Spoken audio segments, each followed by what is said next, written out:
All right, I think we should be good to go now. Most people are already on the webinar, so I am excited to get started. For those of you who don't know me, I am Stephanie Riley. I'm the new marketing admin here at Turnkey, so I am going to be putting out a lot of educational information, webinars, and things of that nature. So you'll be seeing my name around a lot more often now. And just to tell you a little bit about Henry and what we're going to talk about today is the 5-part cybersecurity plan that every business must have in place now to avoid cyber attacks and ransomware. So with that said, I will now give you over to Henry, our fearless leader. Thank you, Stephanie. Thank you very much. And I'm so encouraged to see y'all all on here. It's a big crowd that we have online today, and I'm just honored. I really appreciate y'all hopping on with us today. Thank you for the introduction, Stephanie. And let me just kind of start with the basic idea. As we describe the webinar today, some of the basic things that we're going to cover is the current state of affairs as of like right now in cybersecurity, everything that we can find out that's relevant, that's going to kind of support and help educate you about what the threat landscape is, what events, scenarios, and potential disasters are looming for businesses across Louisiana and across the United States as of right now. And we are going to dig in pretty deep into a simple 5-part cybersecurity plan that we truly believe every business should start putting into place today in order to prepare their businesses for the inevitable hackers, hurricanes, floods, fires, careless accidental breaches, and all the other craziness that we have to deal with as business leaders, IT directors, and whatever our position is when we're in any kind of leadership role. Ultimately, this stuff bubbles up to us. So that's what we're going to cover. But in essence, what I really want to boil this down to today is try to dig into the single most important thing you can do today to maximize your profits, minimize a ridiculous amount of waste, fuel your growth even, and significantly reduce your exposure to risk, versus what we see in a lot of companies that we have the unfortunate opportunity to talk to after incidents, is that they just kind of randomly and haphazardly address these things and don't really have a plan. So we're going to talk about the one single most important thing that you can do to really hit those goals. So that's kind of the basic idea. But let me back up just to kind of a little bit. I see a lot of people on here that I don't really have a personal relationship with as well. So it's exciting. But let me kind of give you a background on myself. I'm one of the owners and founders of Turnkey Solutions. We've been doing this for 22 years now, which is crazy. When we started, I had hair and I wasn't quite as fat. I've been deeply involved in the planning, directing, implementing of IT departments, systems, processes, just a ton of, just deeply involved in that for, at this point, hundreds of clients across the United States. It's been a real honor. I've been extensively focused for the last about 15 years, kind of on HIPAA, business continuity, cybersecurity, and more of the strategy and leadership for our clients. And from a background perspective, I'm a Louisiana native, an LSU grad. I've got degrees in education, psychology, computer science, a ton of stuff around that. So I have a fun, interesting background from that perspective. So I kind of enjoy being in front of a group and talking with folks about things that I know about. And also what the degree in education means is that if you need to throw a spitball or something at me while we're at it, I'm used to that. It's okay. And we're going to try to field questions throughout the webinar. We are going to have a ton of time at the back end for questions, Q&A. So as much as possible, if you have questions, go ahead and start put them in right at the same spot where we had the poll, kind of down at the bottom of your screen. Feel free to ask all along the way.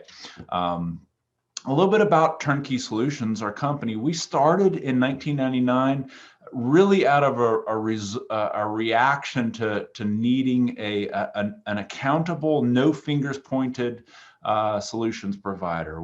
We myself and Harold Robinson, our other co-founder, just got really frustrated with finding a lot of other solutions providers and consultants and IT companies saying, well, it's not our fault. It's not our fault. It's their fault.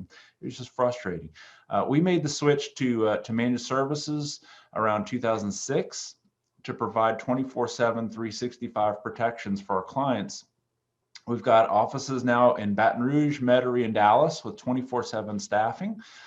We support clients across the United States, and about 50% of our businesses is in healthcare. And for those of you that aren't in healthcare, why that's relevant to you is that what that has driven for us is a heavy focus on compliance and security that the healthcare industry really demanded back in 1996. Everybody else is kind of catching up with that. So really security, continuity, strategy, and just a phenomenal customer experience is just our daily constant and equal drive here at Turnkey Solutions. Now, I want to kind of throw this out there that if you will stick with me, if you can just hang tight at the end of the webinar, we're going to give this to you and give you a way to get this. All the core resources that we're going to dig into today, plus more, just a really powerful guidebook, kind of a cheat sheet for cybersecurity essential resources that's yours to do what you want with. We're going to dig in on some of those and really kind of focus in on a few things. But if you hang on to the end, we'll make sure to get that to you at the end of the webinar. So before we dig into that and go too far, I want to kind of take a step back and understand what's the landscape, what's the game that we're having to play nowadays in terms of security and IT.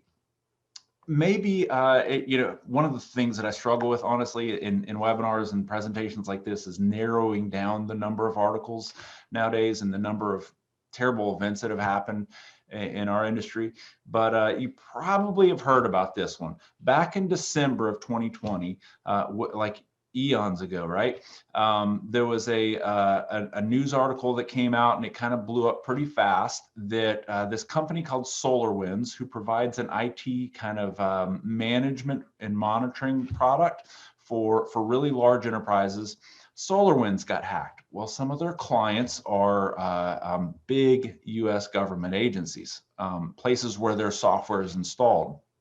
So the Russians hacked SolarWinds back in December. It was kind of starting to come out, and we at that point knew that SolarWinds had been hacked for about 9 months. That was our thought process.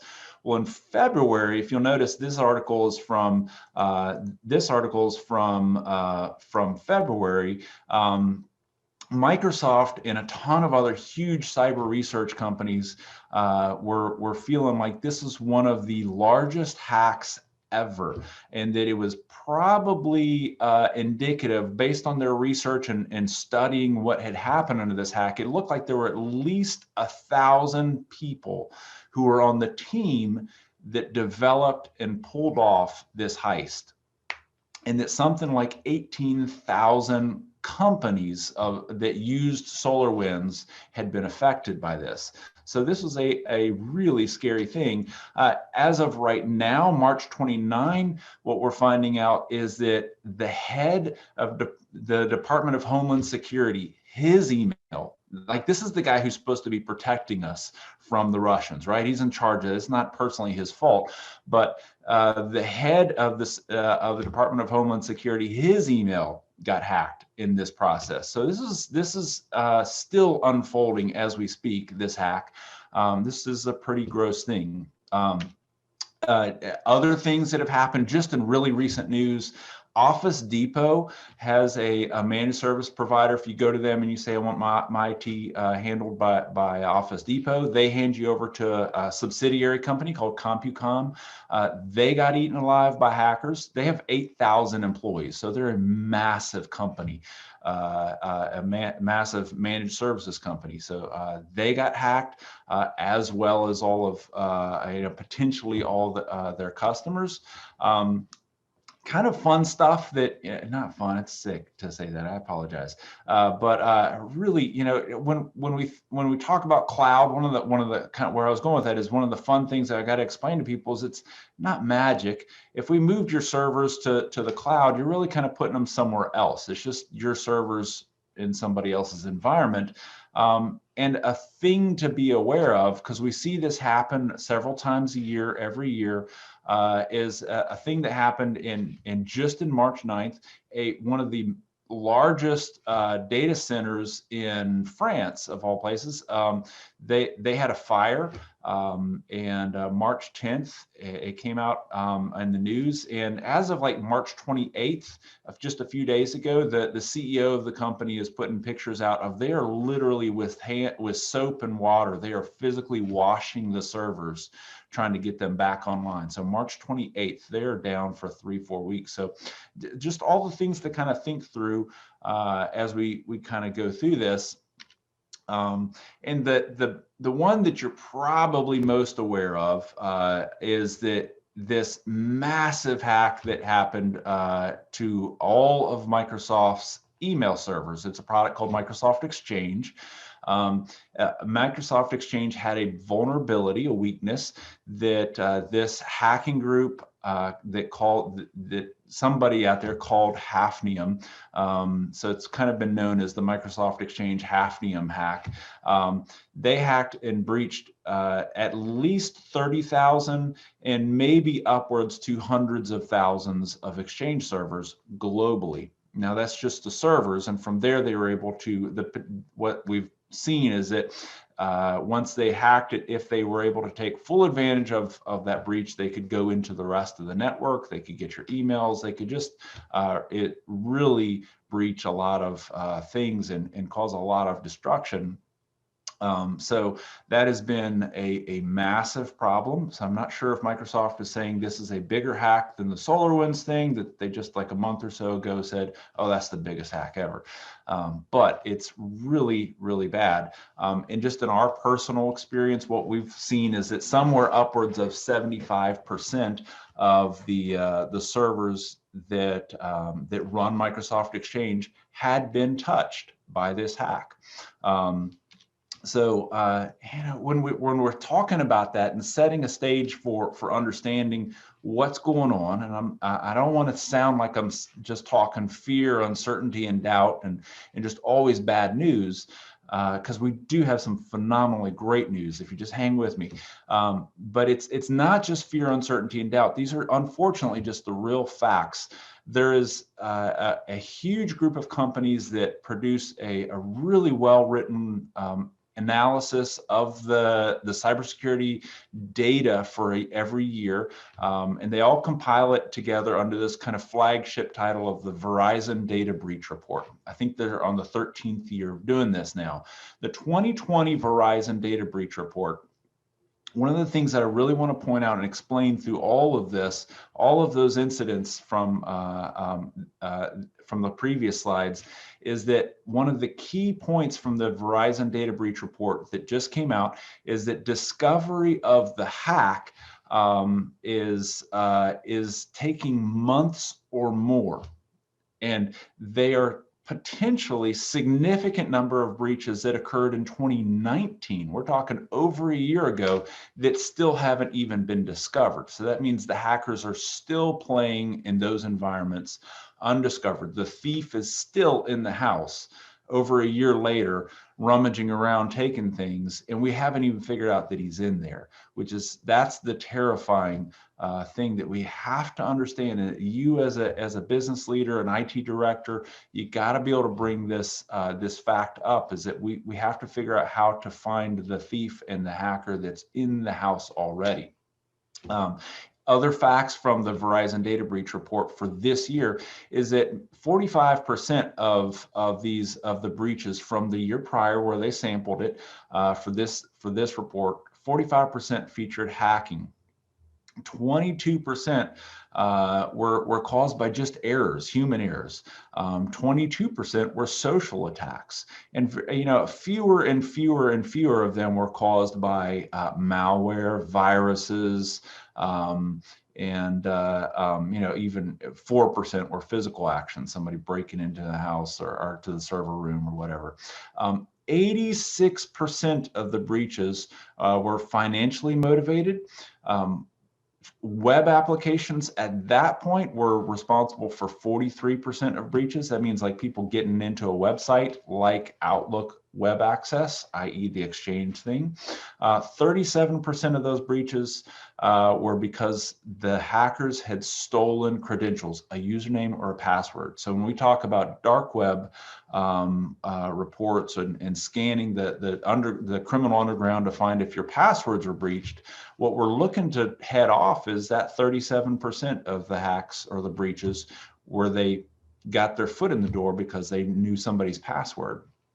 So some very relevant data there around what's going on. Let me kind of dig back onto the idea that the hackers are sticking around for months and months and months. This is a really gross technical kind of outline of what happened with that SolarWinds attack, where we're now discovering that they've gotten into the Department of Homeland Security and all over the place. If you kind of zero in on two numbers, September 4th of 2019 is when we've learned is probably the date that the hackers got into the SolarWinds environment. And it was December of 2020 that SolarWinds International released a software fix to start getting the hackers out. That is 15 months, folks. 15 months that the hackers had just kind of free reign to do God knows what before they were even attempting to release a fix for this. So this is a terrifying reality that we've got a massive amount of time lag between when the hackers get in and when we find out and can stop them. So put it in another perspective on the Microsoft thing, again, kind of big, gross technical perspective. But what we can see here is that that from October 1, when we at least found out about the hack. This is not when the hackers got in. This is when somebody, out of the kindness of their heart, alerted Microsoft that the vulnerability existed. So from October 1 of 2020 to, again, March 9 of 2021, that's 5 months from when Microsoft knew until they delivered the patch. And then from there, you got to think of the hundreds of thousands of Exchange servers supporting millions and millions of end users' email systems. Some of those servers didn't get patched for several days or even weeks until after the patch even became available. So the reality here is that things are changing in what we have to do to protect our clients and protect your end users and your staff and your team and your company against the hacks. So kind of from a different perspective, let me kind of throw out one last little thing that is worth thinking of. That we do have one other thing. I'm going to throw up a quick poll. We have one last little thing that I want to throw out there that unfortunately, as business leaders, you got to worry about. Now, I threw up a poll, quick little poll there. If you can take just a second to answer that, and let's see. The question there basically is, do you have any of this stuff in your office? And we'll wait for just a second while you're kind of going through that. Let's see, 10 folks have voted, 13, 14, 15. Yeah, oh Okay, well, we're almost there. 85% of y'all have voted, and we're going to go ahead and skip to the basics while the last few people put in their votes. The Internet of Things Cybersecurity Improvement Act of 2020. Now, this happened right at the end of 2020. It's kind of a sleeper act. Not many people outside of the IT industry really paid much attention to it. But the act requires agencies like federal agencies. Immediately you're thinking, oh, that doesn't apply to me. Hang tight. It requires federal agencies to increase the cybersecurity for IoT devices owned by or controlled by the federal government. What's an IoT device? Printer, your camera, your scanners, your phones, all the things that have internet connection, like your TVs nowadays, your refrigerators, your watches, all the things that connect to the internet, but they're not really a full-blown computer like, you know, running Windows or Mac OS or whatever. So the National Institute of Standards and Technology, who's kind of the science arm of the federal government, or they're a part of that, they're chartered with delivering standards, and they're in a draft state right now because the ink is still wet on this bill, but they've delivered standards already that will inevitably change what minimum security measures are deemed reasonable. I.e., they're dialing up specific, and they're queuing up and they're writing papers as we speak about what are specific requirements for these IoT things. Those standards that they put out inevitably become the requirements that your insurance underwriters, lawyers, HIPAA, and so many other basically, regulating organizations will eventually see as they are the quote unquote reasonable standard. So for non-healthcare folks and for non-federal government folks, those are going to be the things, these are going to be the standards that we will inevitably be held to. So kind of as a quick result, let me show you kind of your ideas. What folks have said is that, yeah, almost everybody has an internet phone. Everybody's got printers. Some people have about 39% of us have thermostats, internet connected thermostats. We do.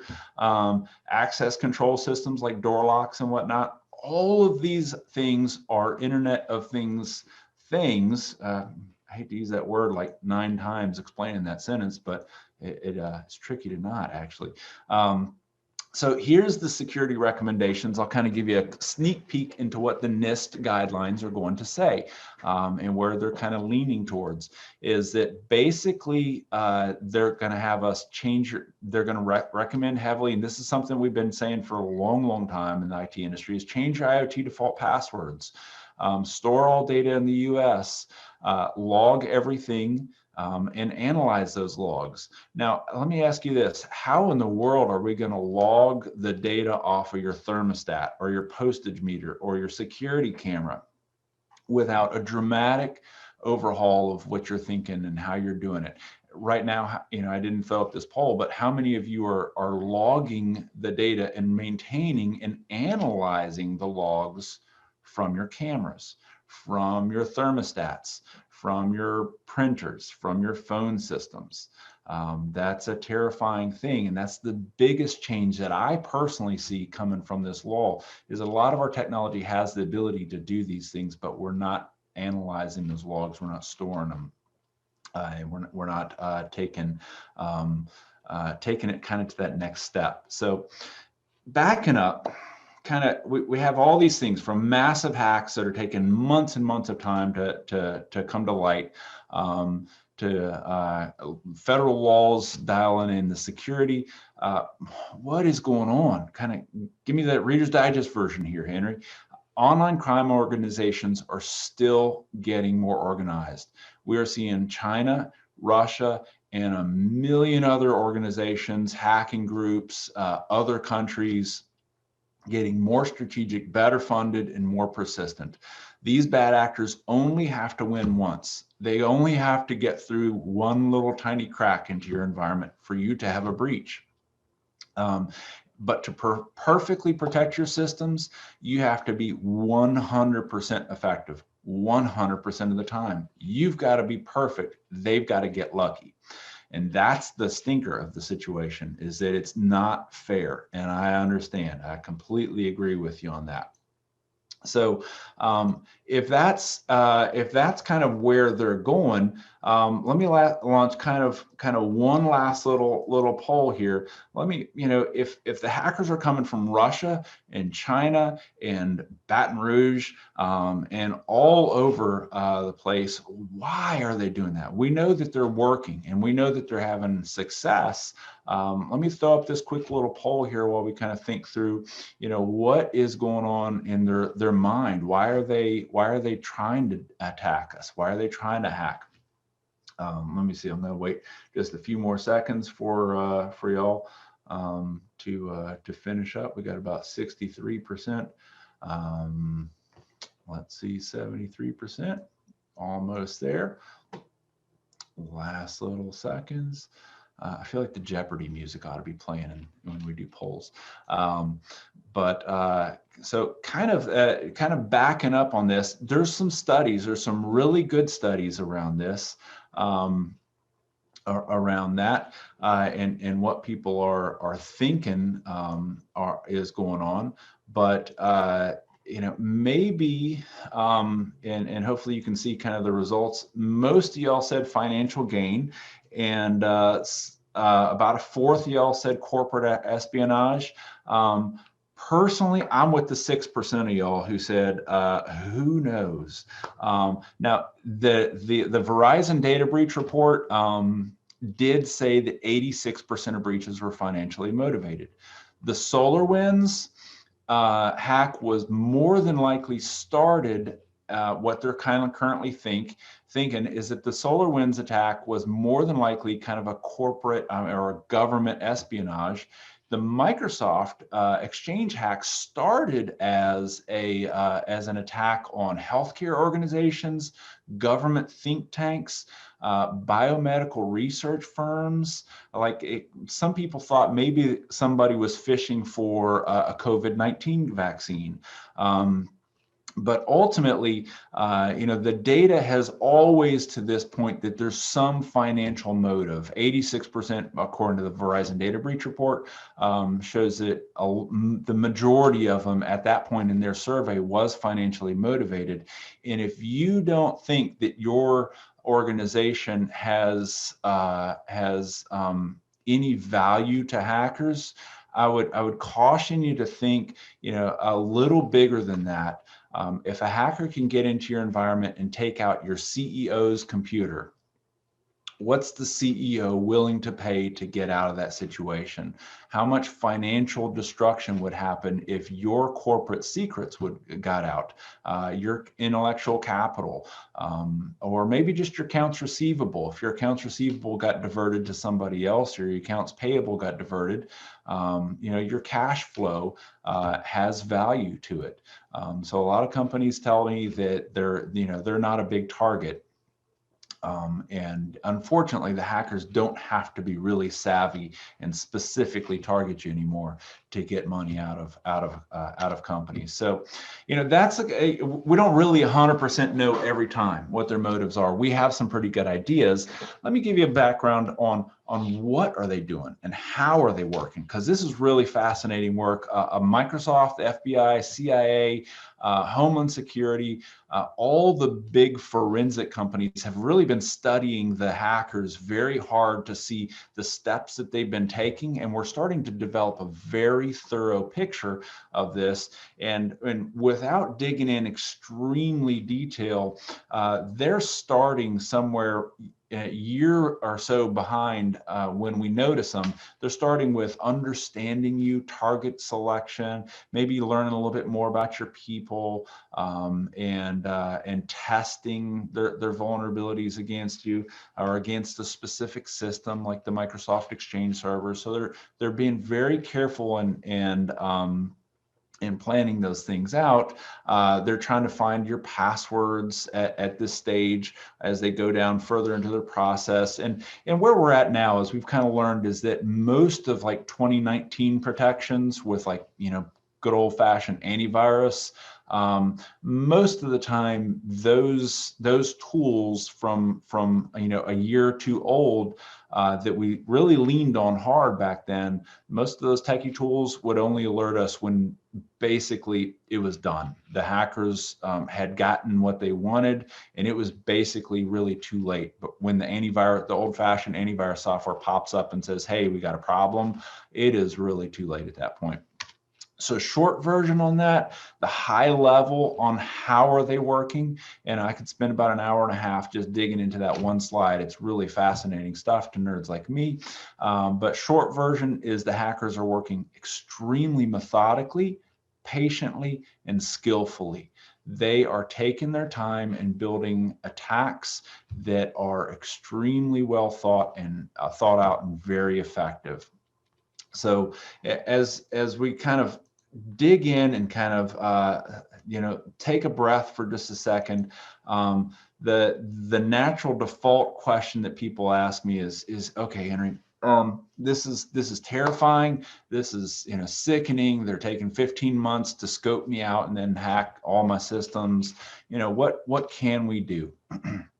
Well, I'd start with two steps. I'd start with two basic, simple things. One is you have to prepare for change. The hackers have changed their game. We have to change ours. The second is implement a really well thought out cybersecurity plan. Now, all that, what I'd love to do and what I'm excited to do here today is kind of roll out and explain and unpack a very simple 5-step cybersecurity starter plan that I truly believe every business must have in place right now to avoid ransomware, cyber attacks, and these data breach penalties that the federal government, local, state, and regulatory agencies can and will fine you for.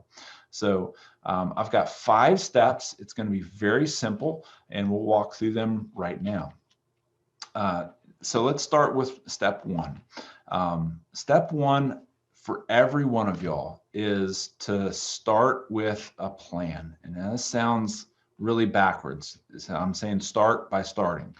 Yes, but start with a plan, a blueprint, if I can. And what in my industry we call this blueprint for security is a framework. Now the frameworks in a house, what a blueprint allows you to do is cast a vision and start building things out. But when you have a framework for something in a house, for example, when you have the frame built out, it really helps you understand even further and helps you kind of start putting things in their place. And we know we have to do X, Y, and Z things before that house is done. Now, about cybersecurity frameworks, there are literally probably 10 to 20 of them that are very, very good. From the Cybersecurity Infrastructure and Security Agency that the federal government, the United States federal government puts out. A lot of other countries have their own kind of government created frameworks. The National Institute of Standards and Technology here in the US has a framework. The ISO governing organization for a lot of big industries, they have a framework.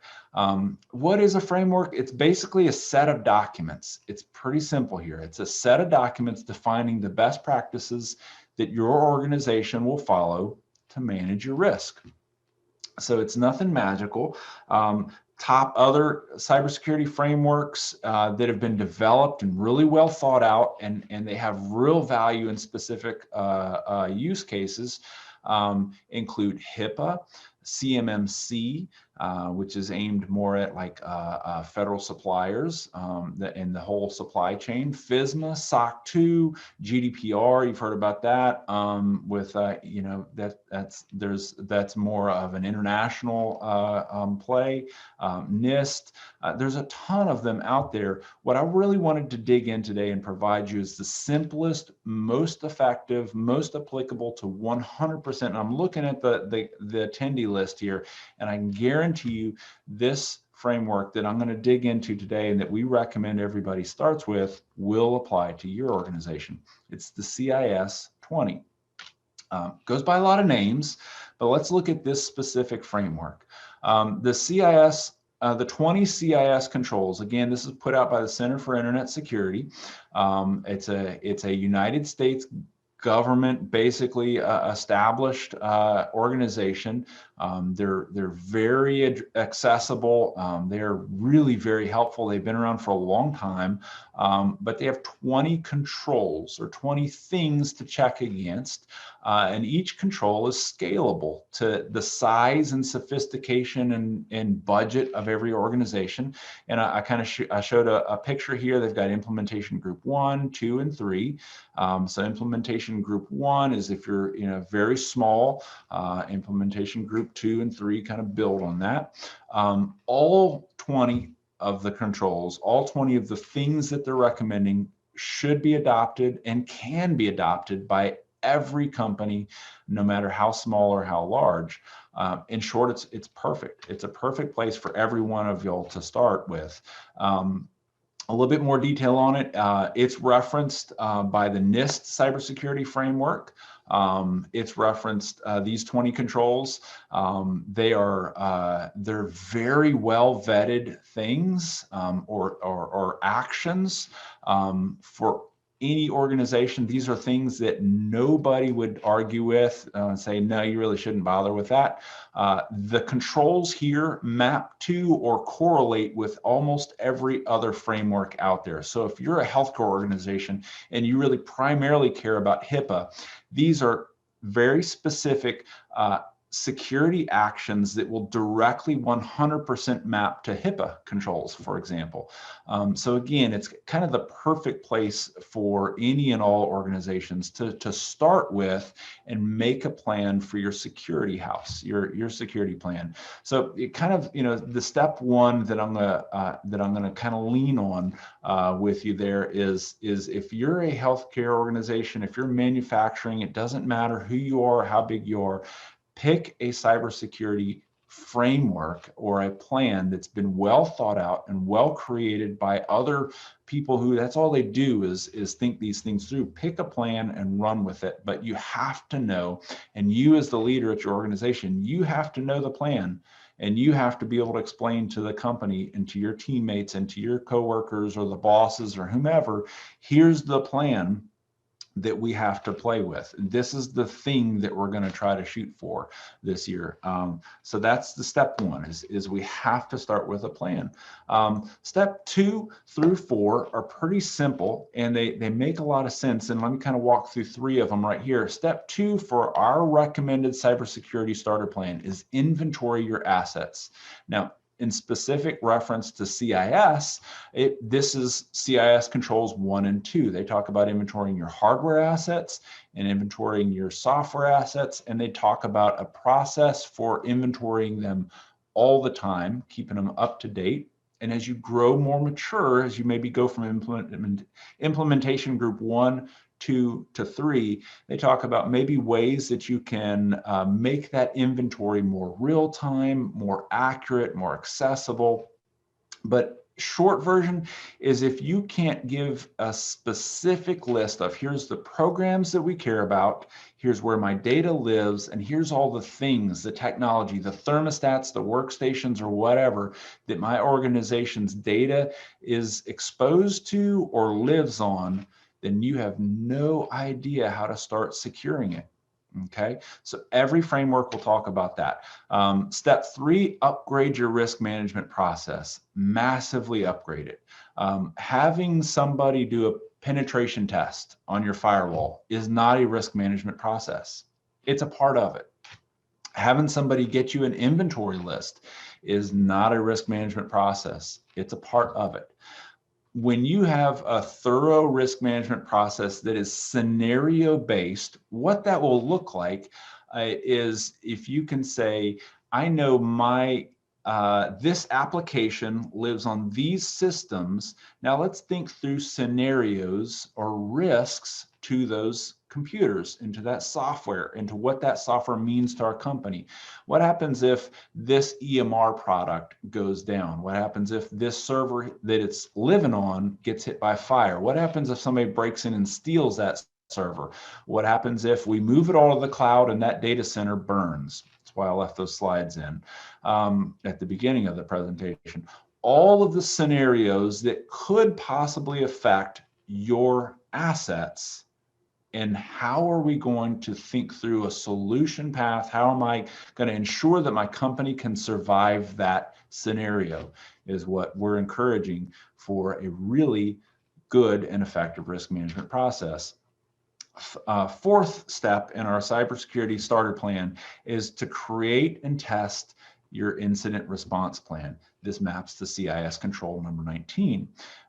I'll throw this out at you, and I kind of won't dig in really hard at the moment, but here's the reality. The sad reality is that we now live, you and I both, we live in a world where we have to start asking, not if we get hacked, but here's what's going to happen, and here's what's the plan when something bad happens.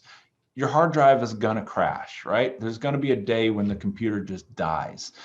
There's going to be a day when your internet blips. Those are incidents that we can all think through. What's the plan if that incident happens? And we kind of dig back, step up to the risk management process. We thought through the scenario. Well, now we're making a plan for the scenario.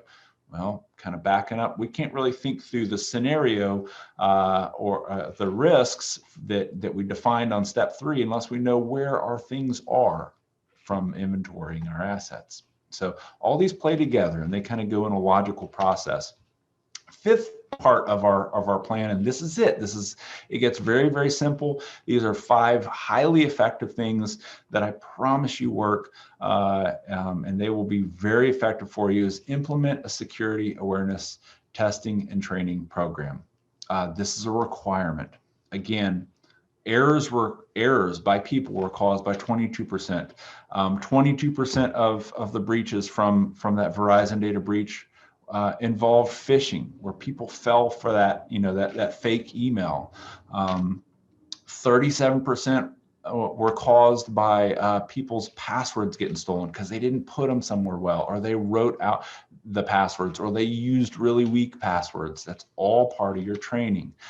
So if your organization is not 100% sure that 100% of your people, from the CEO down to the janitor and all your vendors, if everybody in your ecosystem doesn't know the plan, you're going to have people doing ridiculously silly things that's going to leave your head scratching. You're going to be thinking, how could you possibly do that? Like this cat who put private financial info in the subject line. That doesn't really secure things anymore. That might have worked in 1975 or something, but it doesn't work right now. So anyway, that's the basic idea there is we have to have that cybersecurity awareness training program. And a couple little thoughts on that. It's got to include 100%. It's got to be both automatic, like we got to know that it's going to send tests and training on a regular basis, and human driven, like you've got to be involved in this. And it's going to have to train your team on your written, documented policies and plans. This is a huge thing. If you're using just a generic canned thing that sends out an email once a quarter or whatever to your team, and you hope that you're training them, you're totally missing the boat. You need to be able to train your team on, here's our, again, to kind of reference the previous step, here's our incident response plan. If we have an issue, here's the plan. By the way, here's where our company says store passwords. Here's where our company says you can remotely access our network, and here's where you should not. So you've got to have specific things that you're training your organization on.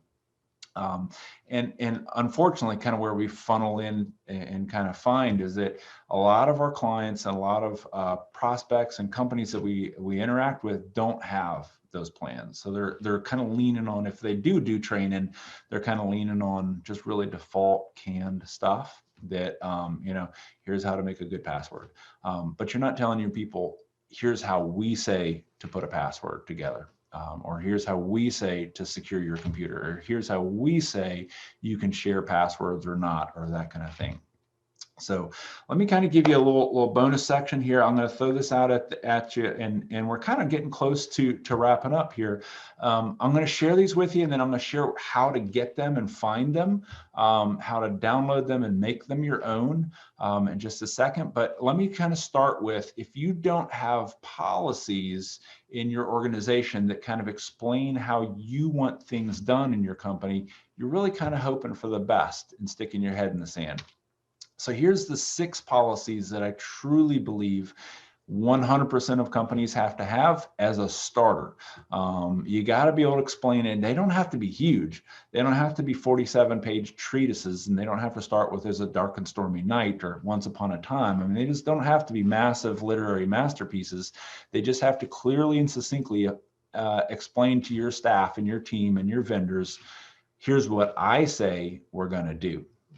So you have to have an acceptable use policy so that your staff knows, okay, the boss says it's not cool to play Minecraft on the computer or to install any kind of program we want. All right, I won't.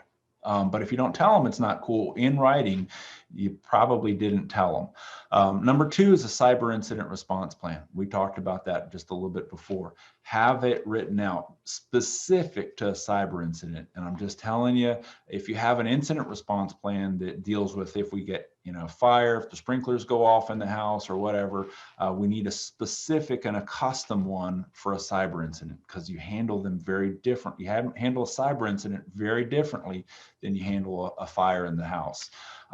Password creation and protection policy, that is essential to everybody. And information logging standard. Remember the new federal standard for federal agencies about, here's how we're going to log even stuff coming off the cameras. You need to, and for my customers that are on the webinar, you need to tell us, we've got ideas. And by the way, all these policies, we have defaults.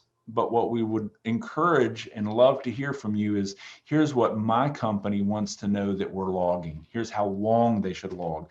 Here's what we want to log, from where, and how long we want to be able to store them. Because if the FBI comes knocking after a hack, maybe we need to be able to present data from points and things in the environment that we hadn't really thought of in the past. Remote access policy. This has been a big one in the last year or so.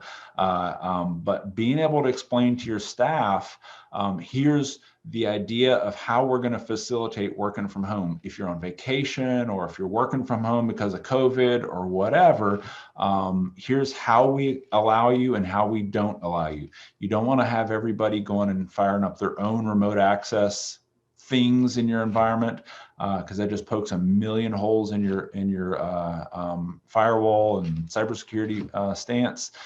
So you need to direct your team and your IT department on here's the things we should block, here's the things we should allow, and here's, by the way, employees, here's how you can work from home if you have to.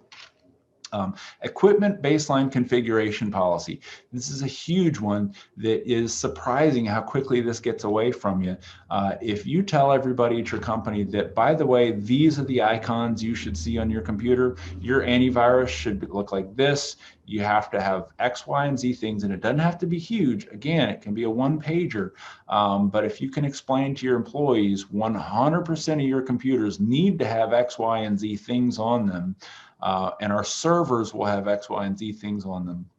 That'll help your security people, it'll help your IT vendors, it'll help your employees all be on the same team, and make sure that if antivirus breaks on a computer or gets uninstalled, that you don't miss a really huge window for hackers, and we can keep those windows closed. So, all that said, I know I've gone through about 1,000 things so far. If your head is spinning, you just want to know, okay, Henry, dial it down just a tiny bit more. Where do I start? What do we do? And you know, what is the next step? I'll start with this. This is the one thing I would recommend you start with. Get an IRP. The hackers have a beautiful plan. Remember that thing we talked about where they, you know, they scope you out and they work through discovery and initial and getting your passwords, and finally they encrypt your computers way down there 15 months later. They've got their plan. You need a plan too. You need a plan to stay on the offensive, and you need a defensive plan for when something happens. So an up-to-date, relevant, recently reviewed incident response plan is the place I would start today. Today, bar none, no questions asked. Every organization needs it. Special consideration should be given to different types of incidents. For example, if my server just dies because it's 7 years old, here's how the company's going to function. If a hacker gets in, if CryptoLocker fires up on a couple workstations and we find out that, you know, we have a virus, here's the plan. If you don't have it written, you will just find yourself in a lot of chaos if and when something bad happens. Every employee needs to know they're part of the plan. And what I would recommend is that you should put into steps and process a way for that plan to be reviewed on some cycle. Annually might not be bad, but never getting reviewed means it will be irrelevant within minutes of you typing it up. So it needs to be reviewed and tested and tuned up to catch up with today's realities on a regular basis. So, okay, so stop. Is this really that big of a deal? Let me put it this way. Most of y'all on the call are in some leadership role in your organization.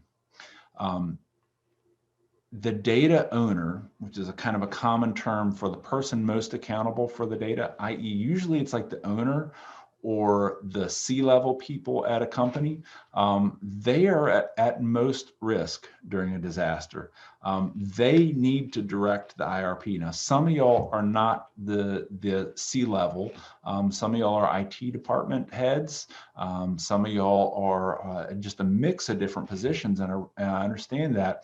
But what we really need to do is to get the person most accountable with the most to lose involved in developing an incident response plan, because then they can say, you know what, if that happened, I understand how that would really hurt. So maybe let's invest a little bit more time in thinking through that, or money or resources or whatever it is, to really make this an effective incident response plan.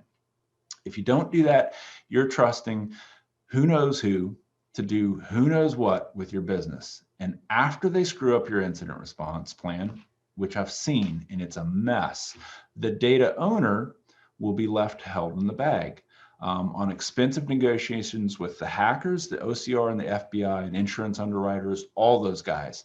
If you're trusting but not designing the plan, if you're trusting somebody else to just have this under control and just do it and I've got this, guess what? Your IT company, let's just say if you're outsourcing to somebody else, if your IT department, if you get hacked and your IT department comes in and does the wrong thing, like they don't preserve the logs or something along those lines, and they don't do it right, if they mess up the data and that forensic evidence, but you didn't specifically tell them through your IRP how to handle this, how to handle an incident, you can fire them all you want after the incident, but you're still going to be left as the data owner. You're going to be left dealing with the lawyers, the OCR, FBI, and whatever compliance organizations you have to be accountable to.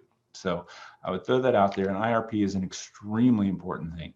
Now, kind of wrapping up, for the DIY people out there, I would, if you'd like to start with and look at these, I'm going to throw this out there that these are two resources that I have trusted for years and years and years.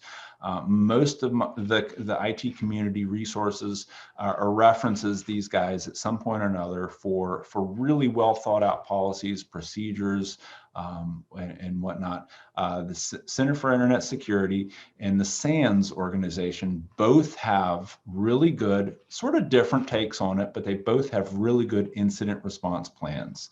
I would recommend you scribble those notes down, those addresses down, and look those up, because they are really phenomenal resources for where to start.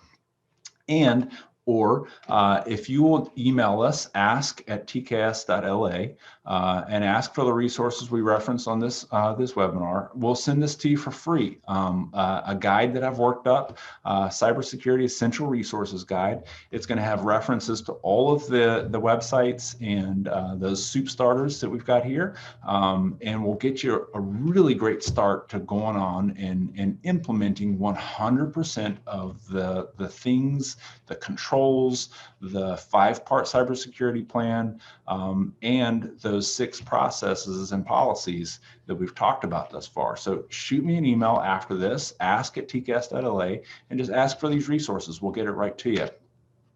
Option 2, if you don't feel like that's something that you want to commit time to, because it will take, if you're going to do it on your own, I would suggest that it'll take some, and if you have the technical tools, you're probably looking at somewhere in the neighborhood of 80 to a couple hundred hours worth of work to kind of dig through this.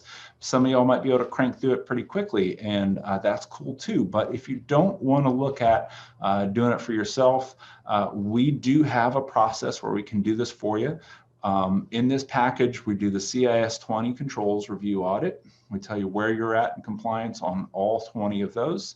And it's not just 20 things, it's underneath each 20 controls, there's a handful of specific points that we're going to answer yes or no, and here's where the compliance packet, here's where we're at, here's where you're at on that.